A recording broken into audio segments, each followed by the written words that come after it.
Questions? Leader.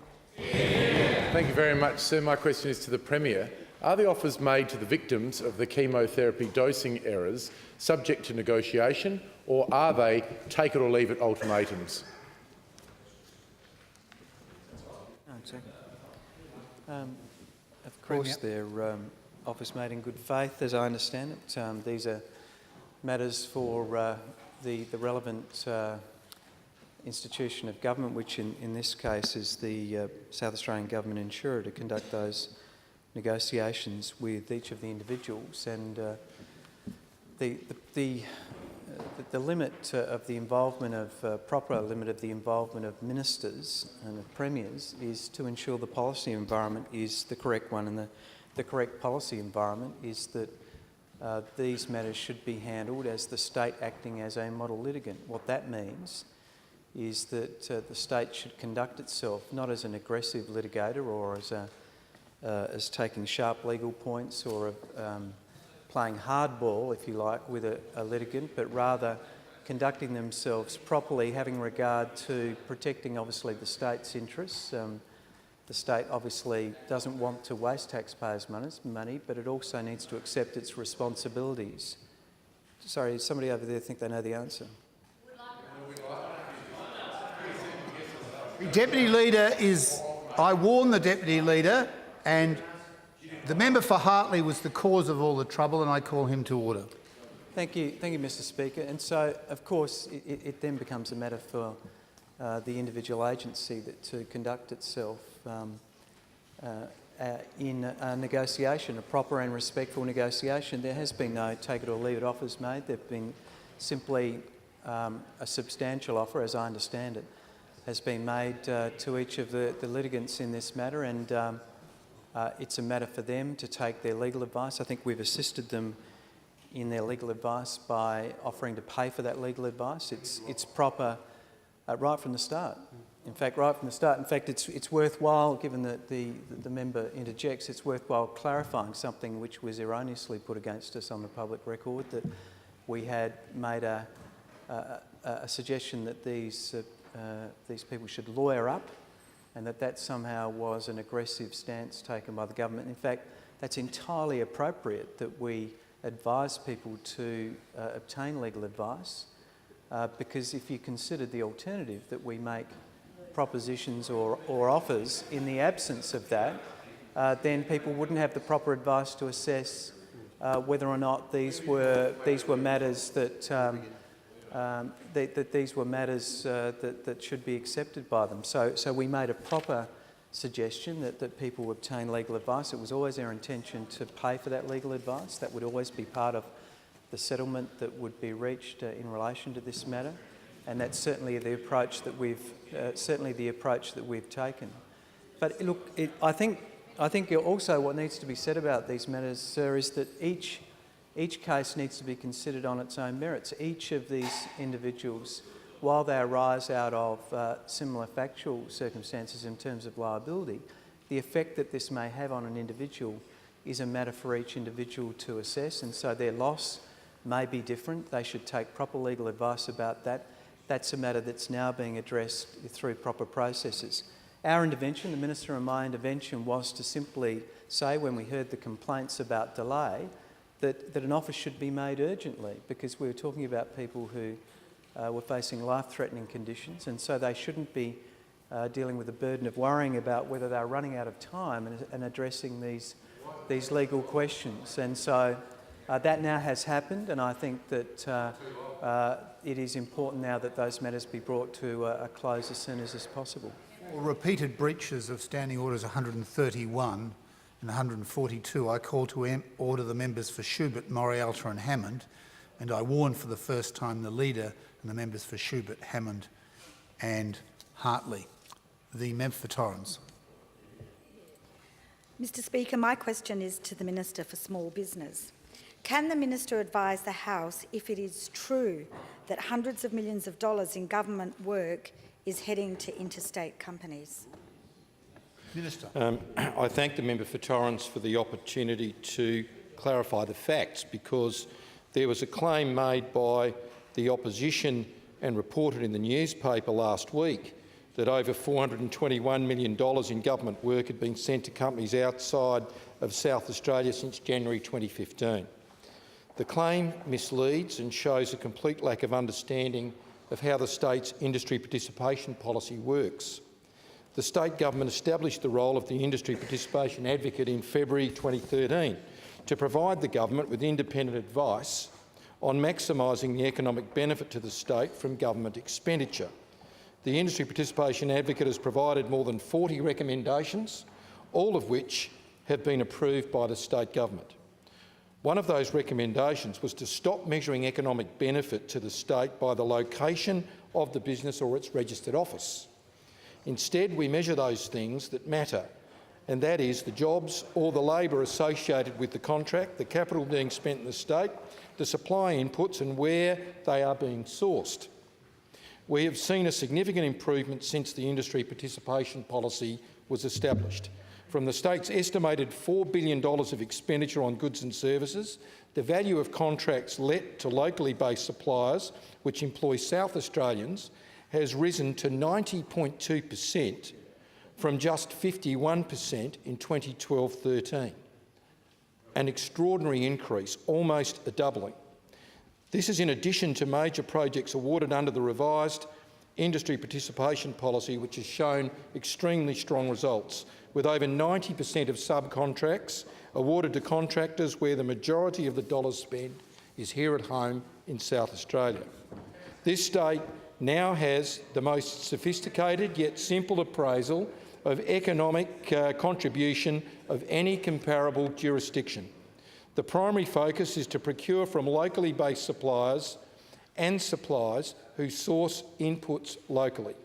The South Australian Industry Participation Weighting System balances the economic benefit to the state as part of an holistic value for money assessment. This point seems to have been lost, with contract examples provided to the advertiser which claim that $421 million has been sent to companies outside our borders. This needs checking. A standout is how misleading this information can be was the inclusion of the across-government contract for supply of fuels and lubricants, card fuels. Point of order. Standing Order 98 specifically requires that a minister reply to the substance of a question and not debate, which the minister is now beginning to do. No, the minister is entirely germane. Proceed. That's exactly what I'm doing. Thank you, Mr Speaker.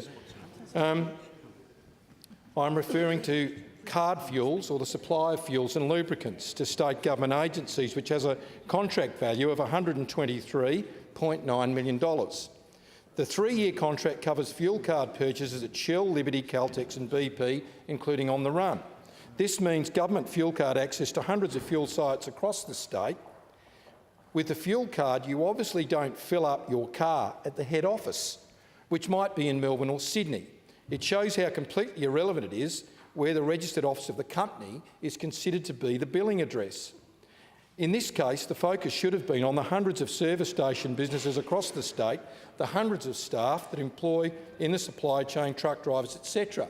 I'm advised that 94% of the spend under this contract is at SA-based petrol stations, only 6% elsewhere related to emergency services. And this is a perfect example of why the state government moved away from relying on the location of businesses to measure economic impact. We deal in facts, others prefer to trade in misinformation. Now, I offer the opposition spokesperson a briefing with the industry advocate. If you want to know how government works and how these matters are dealt with, ask for a briefing and you will get it. But don't go out with misinformation and upset people with false info. I call to order the members for Davenport and Chafee, and I warn the member for Hartley for the second and the final time. The Leader. Thank you very much, sir. My question is to the Premier. Can the Premier provide some clarity on his comments that the victims of the chemotherapy dosing area were always going to have their legal costs paid for by the government, given that the government insurers made no offers to victims to cover their legal costs when providing advice in April this year? When was this offer for legal compensation made, and can the Premier provide any hard evidence of this offer to cover the legal costs?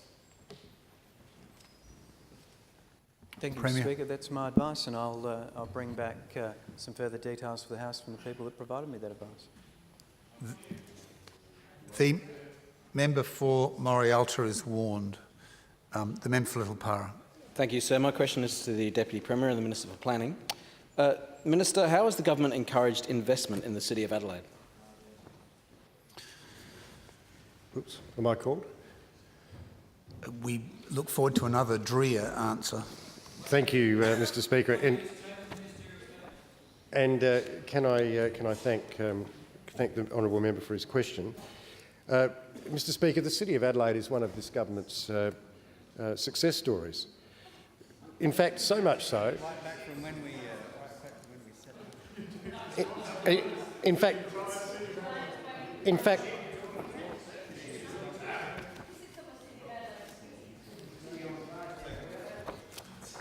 the Deputy Premier's provocative silence is leading to disorder. it appears to be, yes. In any event, thank you.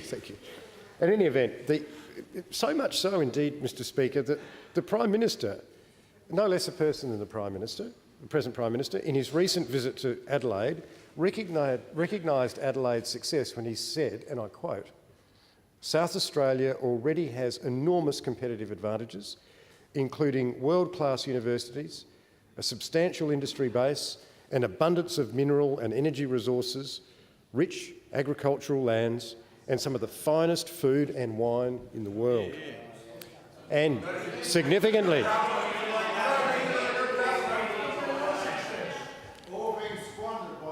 and this is the bit I think they don't want to hear, Mr Speaker, because it comes from the Prime Minister, and he goes on to say, and this is a direct quote, "A capital city bursting with vibrancy and relative to many other Australian cities, more affordable housing," end of quote. Well, of course, Mr Speaker, good planning has an important role to play in unlocking these opportunities and shaping how Adelaide grows. But when good planning comes together with a range of strategic initiatives, that's when real change happens.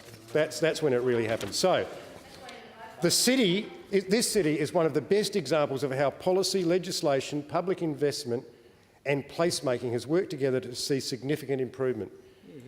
Key levers that have been pulled together to unlock the city have included, in no particular order, because they're all good, rezoning of the City of Adelaide to provide new investment opportunities, introduction of the... From the Prime Ministerial quote. Yes, no, we've moved on from the Prime Minister.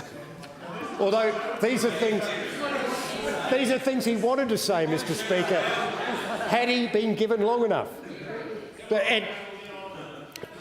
In fact, let's just treat it as if he's saying this. The rezoning of the City of Adelaide, self-praise is no recommendation after all. Rezoning of the City of Adelaide to provide new investment opportunities, and we're seeing that mushrooming around us all over the city. Introduction of the small venue licence, which was, as you would recall, met with some opposition at the time in April 2013, which has seen 68 new businesses opening, equating to over $65 million in capital investment and over 800 new jobs. Encouraging private and public sector investment in the Riverbank precinct, such as the new Royal Adelaide Hospital, the Adelaide Oval, the Convention Centre, the Samri Institute, the forthcoming development here on the Plaza, and so on. The list goes on. The policies were supported by the introduction of a pre-lodgement and design review process for development in the city for any project valued at over $10 million, to be assessed by pardon me, the Development Assessment Commission. This process is a true collaboration to achieve the best planning and design outcomes for projects in the city and to provide progressive certainty to proponents. Design panels are a critical part of the process and are led by the government architect, but alas, I may not be able to speak much more about them until... No, you won't. That's right. Your time has expired. I call to order the members for Stewart, Unley, Adelaide and Newland. It's my pleasure. I warned the member for Adelaide for the first time, and I warn for the second and final time the members for Schubert, Morialta, Adelaide, the Deputy Leader and the member for Hammond. Leader. My question is to the Premier. Now that the government has had 24 hours to check, can the Premier advise us how many victims from the breast screen SA errors are still waiting for compensation, how many settlements have been made to date, and will victims receive offers of compensation, or will they be required to lawyer up?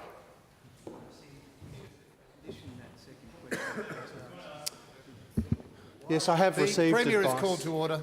Have received advice from SACORP, Mr Speaker.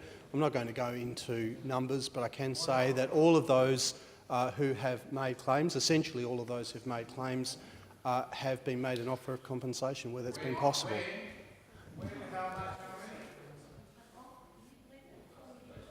The Leader and the Deputy Leader are both on 2 warnings. No, the member for Morialta is uncharacteristically right. The member for Napier. Thank you, Mr Speaker. Mr Speaker, my question is to the Minister for Tourism. Minister, what were the economic benefits of the 2016 Clipsal 500? I hate good Minister news over for that Tourism. side, sir.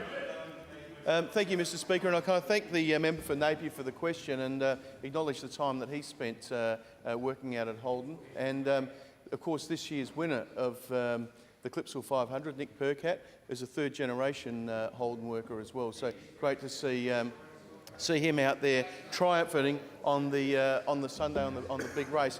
Now, the economic figures have just come in for the Clipsal 500 this year. It's tremendous to see a record figure of $65.6 million of economic benefit into the South Australian visitor economy. And we must remember that that money trickles through the taxis, through the hotels, through our retail shops and restaurants, and it's very important in terms of creating jobs and sustaining jobs. And in this year's state budget, we put an extra $35 million in to make sure that we really market South Australia, we get more events to South Australia, and we tell the story about the events that we already have. So this is the best ever economic impact that we've ever had. This year we brought the race in under the Tourism Commission, and we actually had the people who run the biggest bike race outside of Europe running the biggest domestic car race in Australia, and we were out there selling the race for the very first time to a New Zealand market, because of course we have New Zealand drivers who compete in the V8 supercars, so we had those over. We saw the numbers up there. We heard Air New Zealand putting on bigger planes to make sure that they get people over, and we want to continue to grow on that. We think that, while the race has been promoted around Australia, that there's some very good ties that we can have, not only in New Zealand but Southeast Asia as well. And we had people down from Malaysia and Singapore. At the event we had people from tourism companies from around Southeast Asia and New Zealand as well. So we really want to grow on that. So the $65.6 million is up almost $5 million on the previous year. But we want to see that grow even further. We had 13,500 visitors come for the 3 or 4 days of the race, and of course it fills nearly every hotel room in Adelaide. And we talked to Ian Horn at the AHA, and even with the 4 new hotels that have come on board with the extra 660 rooms in the past couple of years, the rooms are still being filled, which is tremendous news. And of course, we've got 6 new hotels on the drawing board. They'll come online between now and 2018. Also, Airbnb, I was at a function last night that they held, and talking to some of those people who host visitors to South Australia in their homes. Many of them had visitors stay with them during the Clipsal 500. And what we're asking them to do is to really upsell and on-sell the state, so that if they have people coming from interstate or overseas, to make sure they're across the great attributes of this state, to make sure that they can tell the story that we have 7% of Australia's population, but we have 80% of Australia's premium wine, and to make sure that they get out into our wonderful wine regions that surround our beautiful city. We want them to on-sell the state, to tell people that if they take a 30-minute flight, they'll be in Port Lincoln, where one of the only 2 or 3 places in the world where you can get in a cage and come face to face with a great white shark. So I think the Airbnb people are here to stay. South Australians are embracing it, not only when they travel, but when we welcome people to South Australia. We've got 1,000 people in Adelaide who are hosting visitors in their homes. We've got 3,000 right throughout South Australia. So it's good to see them setting up in the regional areas as well, and really giving people a very, very warm South Australian welcome, and giving them an experience not just of staying somewhere, but living somewhere as beautiful as South Australia. Member for Adelaide. Thank you. My question is to the Minister for Education and Child Development. Minister, will you accept the advice of Belinda Valentine, the grandmother of Chloe Valentine, and initiate an immediate investigation into the interaction of Families SA with the victims of the Hillier tragedy?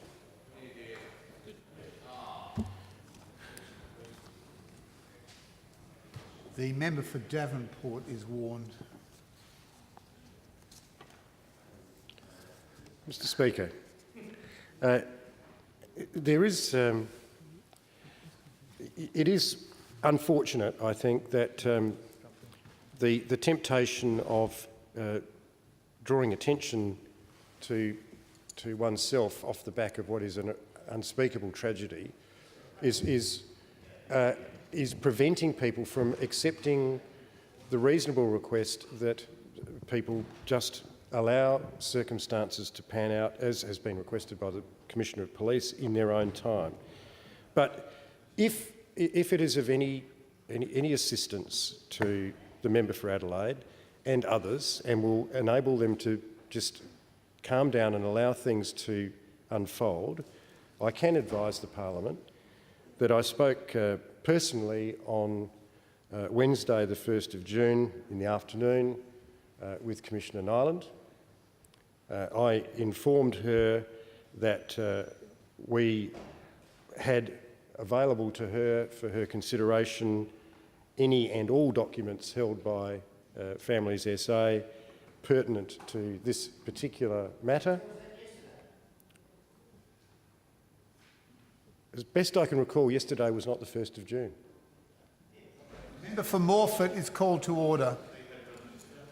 And the member for Morialta is on 2 warnings. So far as I'm concerned, given that we have an independent Royal Commissioner looking into matters similar to this, and given the fact that as of last week, materials relevant to this had been made available to her, it is a matter for her exactly how she decides to deal with those matters, and I'm confident that she can make those decisions without the unsolicited advice of various commentators who pop up pretty much every day since. I think it's also undoubtedly the case that the internal procedures in relation to the addressing of matters within the department, within families, will of course take place in their ordinary course, and they would... The member for Morford is warned. And so I would ask people finally to stop not treating this tragedy with the respect it deserves, to accept that the police have a job to do. The police have a job to do. The leader is warned for the second and final time, and the member for Finnis is called to order. And these sort of, I think we can say that the Commissioner is well placed to do whatever she chooses to do, safe in the knowledge that she has access to all relevant material, and the powers to do whatever she wants with it. The member for Little Para. Thank you, sir. My question is to the Minister for Transport and Infrastructure. Can the Minister inform the House how local South Australian companies will benefit from the recently awarded Northern Connector contract? Minister for Transport and Infrastructure. Thank you, Mr Speaker, and can I thank the member for Little Para for his question, and can I also thank him for his efforts in leading the Northern Connector Jobs Task Force. Mr Speaker, he's working hard to ensure employment opportunities flowing from this project are being maximised for people in the northern suburbs. Particularly, Mr Speaker, I should say, given the establishment of what's called the North Hub, which the member for Little Parra and I had the pleasure of announcing last week, along with the announcement, Mr Speaker, of the successful tender for the delivery of the Northern Connector project at Lendlease.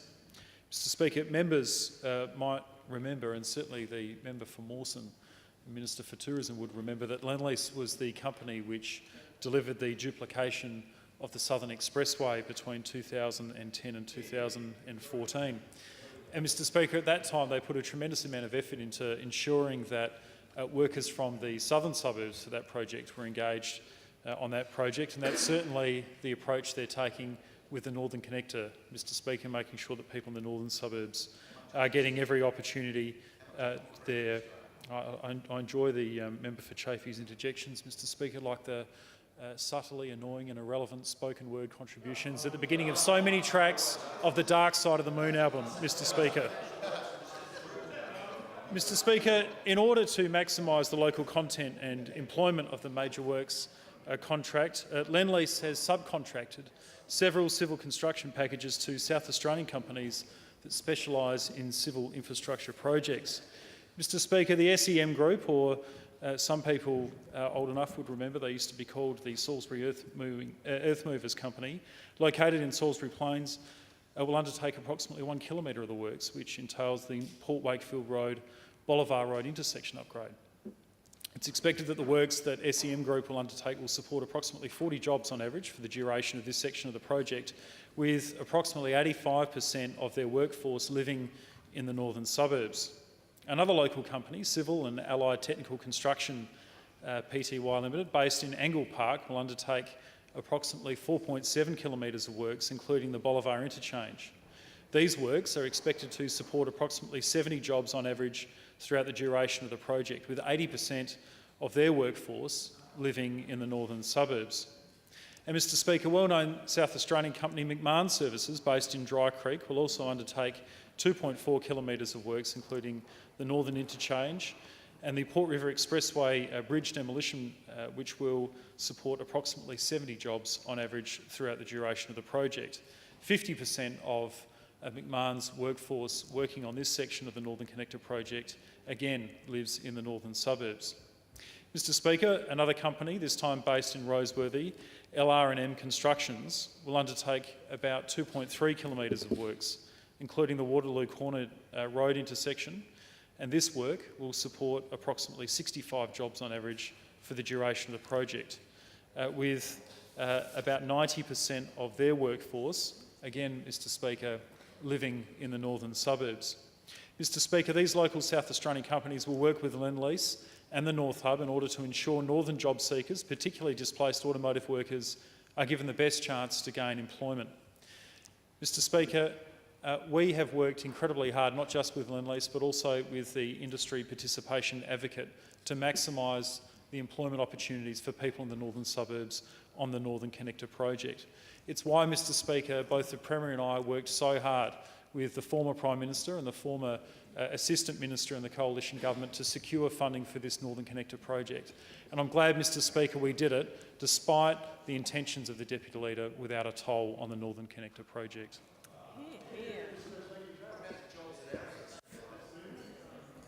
The member for Chafey is warned, and so is the member for Stewart, the Deputy Leader. My question is to the Deputy Premier. Why has the government referred the Hillier deaths and a review of the government's involvement in it to the Margaret Nyland Royal Commission, when yesterday he told the Parliament it would be inappropriate for anyone to review and investigate this matter while the police investigation was continuing?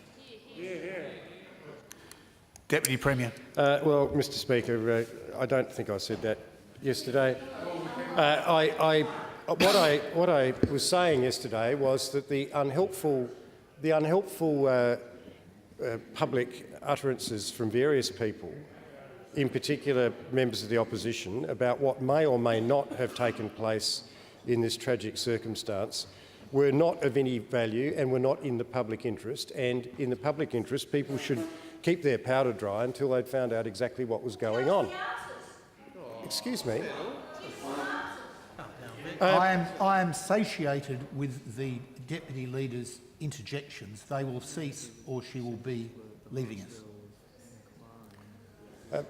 I had a fairly shrill request to provide the answers just then, and I can say that if I was in possession of a TARDIS, I would get into it, proceed forward about 8 months or something and find out what the police brief says at the time of presumably a charge. But we'll all have to wait for that. We'll all have to wait for that. But in the meantime, we have a Royal Commission going on. The Royal Commission has been going on for quite a while, and the Royal Commission has been looking at issues surrounding child safety, issues surrounding the performance of the staff at Families SA, issues about the structures and the management and the policies and pretty much everything that's going on in Families SA.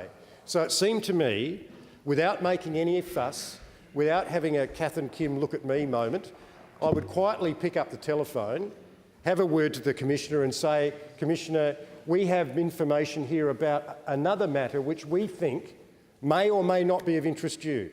It's up to you, but we would like you to have access to this stuff, and it has been provided to her. Now, what she does with that is a matter for her. That's entirely a matter for her. But in so doing, the government has not been running around drawing attention to itself. In fact, I didn't think it was necessary for me to immediately burst into the media and make the announcement that I'd had a chat with Margaret on the phone. I didn't think that was necessary. So we are letting the police get on with what they're doing, and inasmuch as there are records held by Families SA which might be of relevance to the Royal Commission now has access to those materials, and the idea that we should be getting yet another body or another person to be involved in some sort of investigation of this matter when we have got the police doing their job, and I quoted yesterday from the Police Commissioner being asked to please be allowed to get on with their job and people not guess or second guess what the situation is in this case. Let the police do their job. And we have a Royal Commission which is looking into issues surrounding this particular part of government's function. And this... The Leader is on 2 warnings. This Royal Commission has now access to all of the relevant material. Without being asked, they didn't have to ask us, we offered it to them. So let them just get on with what they're doing. Let them get on with what they're doing. I don't think anybody could reasonably say a matter being in the hands simultaneously of an investigation by SAPOL and an ongoing investigation by a Royal Commission is an inadequate reaction or response. The member for Ashford. Thank you, sir. My question is directed to the Minister for Higher Education and Skills. Minister, can you inform the House about your recent attendance at the 2016 Regional Summit? Minister. Thank you, sir, and I thank the member for her question. I was delighted to attend the Regional Summit held in Mount Gambier last Friday alongside the Minister for Agriculture, Food and Fisheries, the Minister for Manufacturing and Innovation, who is in the other place, of course, and most particularly the Minister for Regional Development, who was the inspiration for having the summit happen at all and happen so well. It was sponsored by the 3 universities that we have in South Australia, 3 excellent world-class universities, and they each provided a presenter to the day.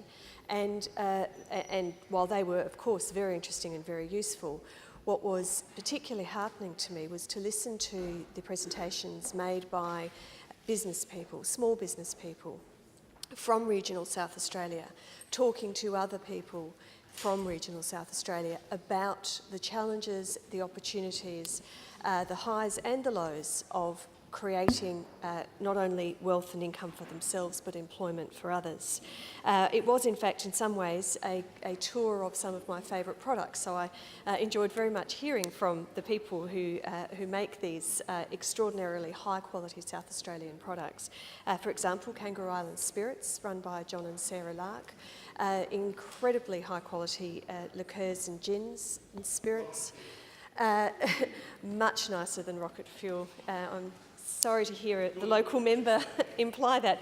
Extraordinarily high quality, winning international medals in international competitions, and started just by a couple who felt that they had the enterprise and the capacity to do that. They are now employing others and becoming larger and larger. Hood Produce, which is a company that sells free-range eggs.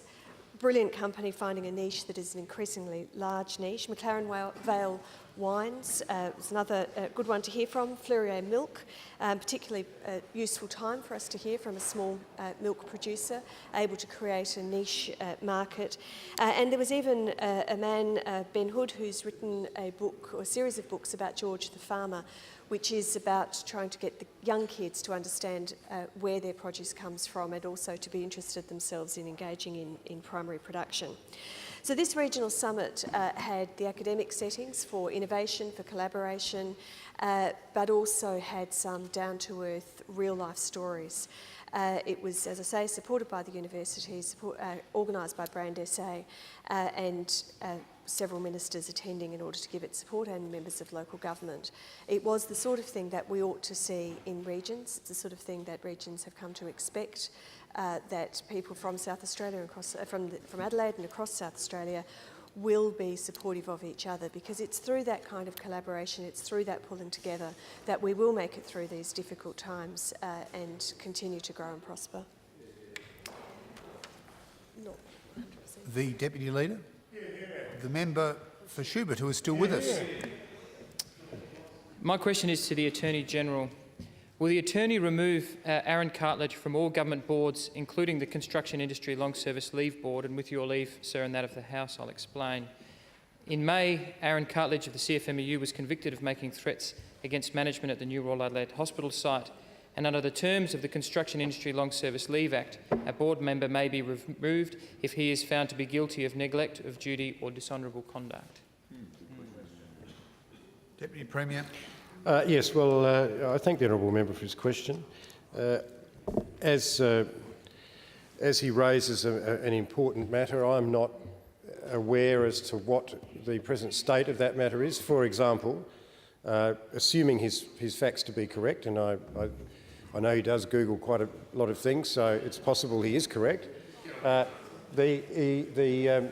This may or may not be a matter which is a subject of ongoing proceedings in the court. It might be there's an appeal. I don't know. So I will make the appropriate investigations, and I'll get back to the member for Schubert. The member for Fisher. Thank you, sir. My question is for the Minister for Communities and Social Inclusion, Minister for Multicultural Affairs and Minister for Volunteers. Minister, how will the government's recent changes to grant applications assist community organisations? Minister. Thank you, Mr Speaker, and I thank the member for their question and note her great advocacy for local community groups in her electorate. I'm pleased to advise the House with additional information regarding Grants SA. I launched it last week, and it brings together a number of one-off grant programs and targets 4 priority areas, which are disadvantaged individuals and communities, culturally and linguistically diverse groups and communities, young people experience disadvantage, and volunteers. Over the past couple of years in my role as Minister for Communities and Social Inclusion, many of our community and multicultural groups have raised concerns with me in regards where to apply for grants, what kind of grants are available, and to support their project when the next round of grants will be opening. The complexity of finding as well as applying for grants is also a common concern raised with many members of this House. Mr Speaker, that's why I'm pleased that from the beginning of this month, the application process for community one-off grants will be improved by having a one-stop shop and a single application process through Grants SA. A total of $3 million in one-off grants will be distributed to not-for-profit community organisations annually through Grants SA. This funding includes money pulled together from the Charitable and Social Welfare Fund, Multicultural SA, Celebrating Diversity one-off grants, volunteer training grants and the Volunteer Support Fund. The application process is now much more simple for community and multicultural groups, as they will not need to seek out when a round is open or which area of the department they need to go to, as they've all been rolled into one simple application process from a single portal, Grants SA. Minor grants for up to $5,000 will be open all year round and assessed at the end of each month, with rounds for larger grants happening less frequently. Grants SA assessment panels have been established, comprising representatives from the department, members from the Charitable and Social Welfare Fund Assessor Panel and the South Australian Multicultural Ethnic Affairs Commission. I encourage all members of this House to communicate with their local communities about these improvements. And in recent visits to our regional areas, I have been approached by several groups. And what I can now say is that every month you can apply for the minor rounds, which is up to $5,000. So when I was in Murray Bridge talking to the Filipino community, they talked to me about some of the social isolation that their community members experience, and they'd like to have a grant so they enable that community to come together. They'll be able to apply for that minor round. When I was in Port Lincoln last week, it was great to see the member for Flinders, and I experienced a fantastic social enterprise by the youth there called Youthoria.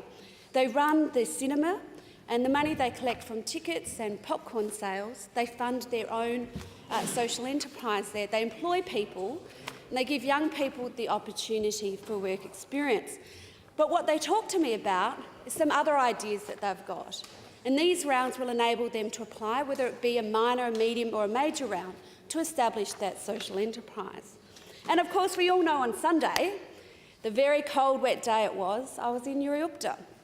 And it means that people like Uriupta, that people in the... I'm sorry, allocation next time. Well, I also visited Lyndoch and Angaston, but the Barossa Bush Gardens can apply for this round because they're doing a great job encouraging volunteers to plant native plants that we give back to the Pinery fire-affected victims.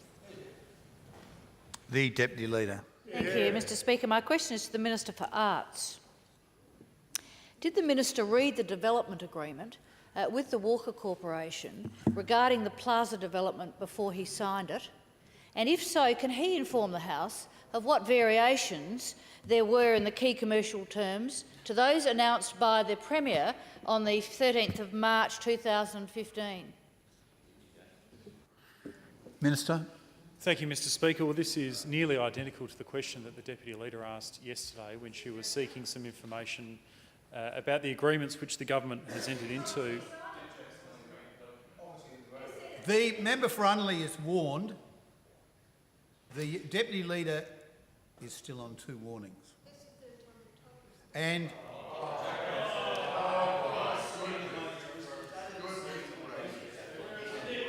the member for Wright appears to be committing contempt in the face of the Parliament, for which I call her to order.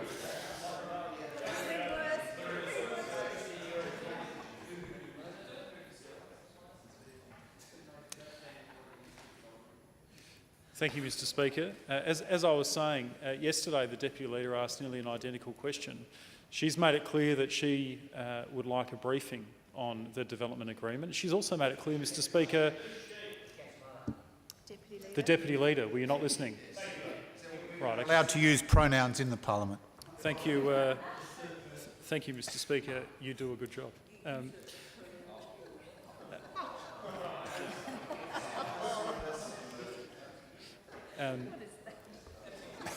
So I was trying to work in a pronoun. I am no pronouner, all right? Thank you, Mr Speaker.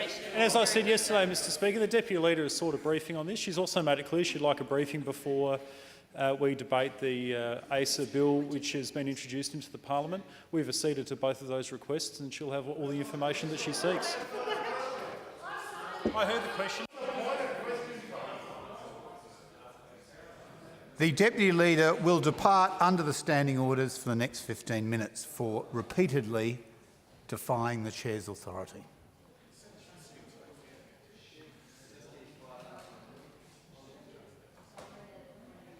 The member for Mount Gambier.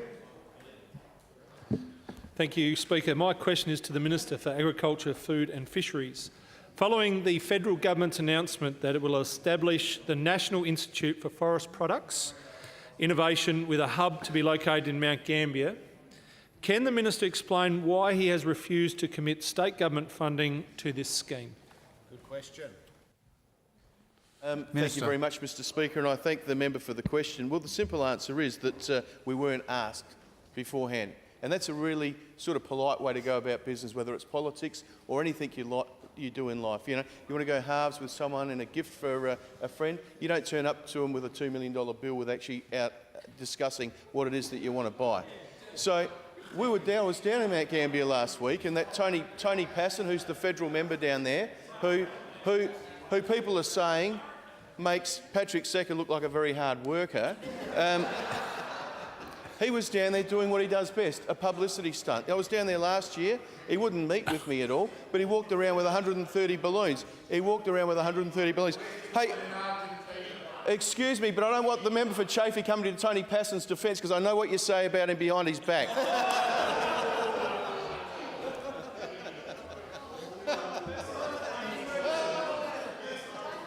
Point of order. Point of order, sir. Badad, a point of order from the member for Morialta. 127, that is a clear personal reflection on another member of this House. Not of the kind the standing orders prohibit. Minister.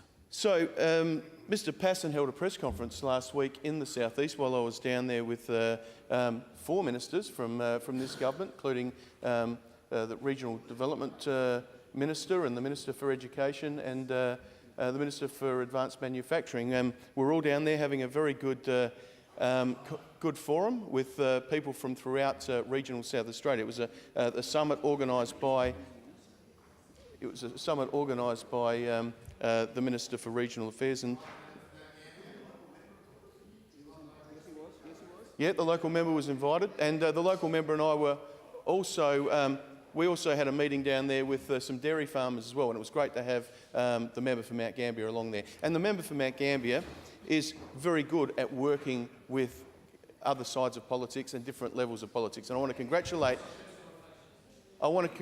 the member for Mount Gambier for the way he goes about it. And I reckon your mate Tony Passon could probably learn a little bit for how you go about your business. I mean, if they sat down with us and said, look, we've got this pot of money and we'd love you to put in $2 million, we'd have a look at it. Look, we love the idea of the hub. We spend $500,000 a year in the South East. We spend $500,000 a year in the South East on forestry research. So we have been backing that in with our dollars for a long time now. We like the idea of we like the idea of the research. We like the idea of the hub. But we're in a budget process. We're in a budget process of our own. And when all your money is committed to different things, you can't have someone just coming out, standing in the middle of a fine. I think he was at Glencoe, my old hometown. I think he was down there near the nursery doing the press conference. I didn't get an invite to it. But it would have just been polite if a few weeks ago he or my good friend Senator Ann Ruston, now we get on very well, and Ann does a good job, and if someone had just picked up the phone and said, look, we want to put $2 million in, have you got $2 million? And we'd probably, well, look, we don't think we have, but we could have maybe reprioritised something, but now we don't, but now we don't have $2 million. Is warned for the but now we second don't and have $2 final million time. because we've put all the money into the areas. We've put all the money that we want to put into the areas into areas. We didn't know this opportunity was out there. So that's so member for Mount Gambier, The reason we didn't back it was because we weren't asked. We were told about it at a press conference in a publicity stunt by the guy who has gone down in history as the greatest Poindexter in Australian politics. The member for Renell. Thank you, Mr Speaker. My question is to the Minister for Disabilities. How are disability services expanding in the southern suburbs? Minister. Thank you, Mr Speaker. And may I thank the member for her question. I know she's a passionate advocate for community facilities in the south. Mr Speaker, I had the pleasure of joining the member for Renell last Wednesday, in fact, when we opened the Royal Society for the Blind's new southern office at Noarlunga Downs. And it's also located between the member for Garner and Mawson's electorate, right on the boundary. And as the members would be aware, the Royal Society for the Blind, also known as RSB, provides invaluable sources to many South Australians who are either blind or have a vision impairment, and that is very many South Australians indeed. The South Australian Government in 2015-16 will provide $2.9 million to RSB for specialist disability services. And Mr Speaker, we know there have been significant population growth in the southern suburbs over many years, and more South Australians are moving to this delightful part of Adelaide. This has also led to an increasing demand for disability services, which the RSB are moving to address with community services such as we launched last week. RSB's new purpose-built offices in the southern suburbs were made possible by a very generous bequest by the late Mr Leo Schlein, a migrant to this country who made a remarkable contribution as a small business person and as a passionate advocate for people in this space. RSB are providing many different things in the southern service, and I was very pleased to see the new provision of accessible services to South Australians in this sector. I had the pleasure of receiving a tour of the new facility by Robert Depol, the Assistant Executive Director, and Travis Little, who is the Southern RSB Coordinator. And it was great to see the RSB are embracing new technologies, and assistive technologies are making a profound difference in South Australians' lives as we move forward. Devices that are available at the new office include smartphone accessories to help users read text, new braille technologies that are emerging to improve people access with computers and reading. And Mr Speaker, I'm also advised in the near future there will be hopefully the start of technologies that provide tablets as a major form of braille functionality to be built into machines. Mr Speaker, it's clear that from the almost 100 guests at the launch, this is a very important site in the southern suburbs, and it will be great value to them and people living in the south. I would like to thank personally the RSB Southern Office team who made such a welcome to me last week, and I'm sure that their passionate volunteers will continue to expand services in the south. Leader? No? Mem Fradley. Thank you. My question is to the Minister for Social Housing. Besides the government's roadmap for homelessness, does the government have a long-term strategic plan to deal with the homelessness and housing? If so, when was this written and is it publicly available? And with your leave and that of the House, I will explain. Figures revealed today by the Hutt Street Centre show a record of 178 new clients in the past 2 months, a 44% increase on the same time as last year, while the Anglicare CE states that 50 people are sleeping rough in the city and the parklands, double that of last month. Minister. Thank you, Mr Speaker, and I thank the member for her Adelaide about this question. In South Australia, we spend about $58 million a year. That is both Commonwealth and state money in regards to homelessness. The vast majority is around specialist homelessness services, of which we have about 400 beds in the city. One of the things that we have going forward is that we know that the National Partnership Agreement on Homelessness only continues to the end of June 2017. And I have been very concerned about this because this is match funding between the feds and the state. So when I attended the Commonwealth, State and Territory Housing and Homelessness Ministers meeting in March, I took a paper to that meeting to raise our concerns, because one of the key issues when we were leading up to the ceasing of that national partnership previously was the roundtables that I held with the homelessness sector. And their concern is this short-term funding that we have going ahead and how that's going to impact us, because people can only get 1 year or 2 year contracts, and that's very difficult for them to deliver their services. An agreement has been reached at that national meeting to commission a report on future policy reforms and future options for homelessness beyond June 2017. Most importantly, what I have really sought is stability for this industry. And I think we share a common interest in supporting people who find themselves experiencing homelessness, and how we as a state and as a nation support people when they're most vulnerable. So what I'm seeking as the Minister for Social Housing in South Australia is a 5-year agreement, an agreement that is indexed to support people who find themselves in this situation. We have a Sleeping Rough report that we have had for about 6 years, more than 6 years in Adelaide. It's a rough sleep account. This enables us to look at the people that are using those services in the CBD. We have seen fluctuations. We know it was a high of about 107 when we started the count. We know when winter approaches and it's wet and cold that we have increases in numbers. I'll continue to work with the homelessness sector, not only about this future funding, but how we can prevent homelessness, how we can support people who are at risk of homelessness to keep the homes that they're in. I've talked about this many times since I've been the Minister, and I continue to look at the continuum of housing in this state. The member for Newland. Sorry, sir, I was being distracted by the member for Annell. I call her to order. Thank you, sir. Thank you. She's been doing it all day. Because I do welcome dibber-dobbing in the chamber. Thank you, sir. Very good. My question is to the Minister for Health. Can the Minister update the House about recent events that have promoted Adelaide as a destination for investment in health industries?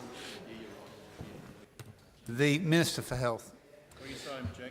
Mr Speaker, can I thank the member for Newland for his very important question, and I know the member for Newland is very interested and excited about what's happening in Adelaide Biomed City, as it's come to be known, and the enormous opportunities from this development.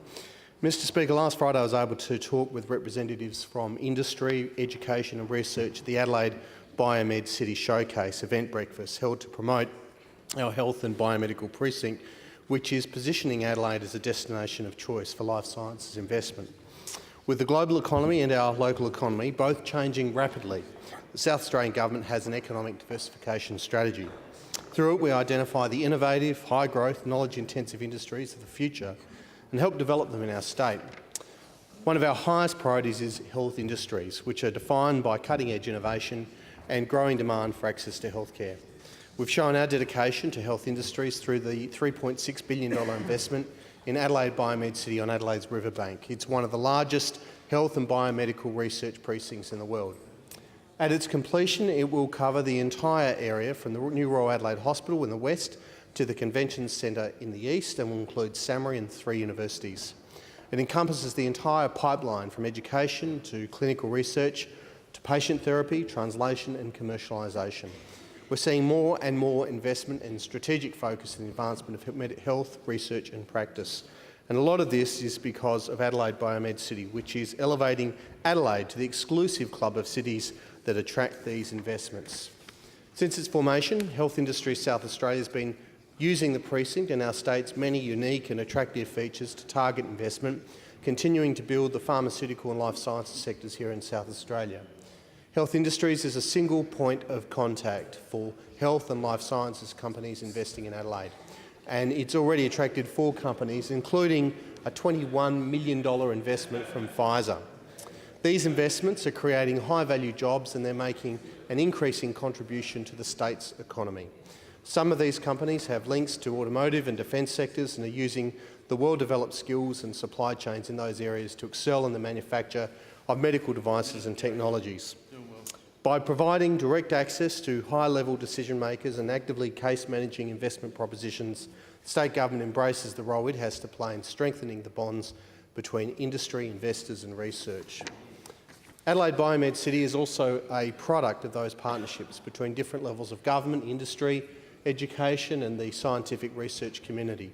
We have a health and biomedical cluster that will help to increase the quality of our scientific research and teaching, patient therapy, translation and commercialisation, and continue to drive investment in health industries. I'd like to congratulate the Adelaide Convention Bureau and SAMRI for the work they did to promote our precinct by bringing together researchers and industry and education professionals, many of whom were from interstate or overseas. Brings a lot of money into our state's economy.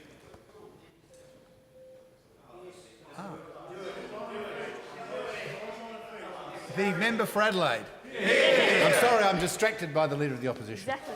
Good tactic, boss. Good tactic. My question is to the Minister for Education and Child Development.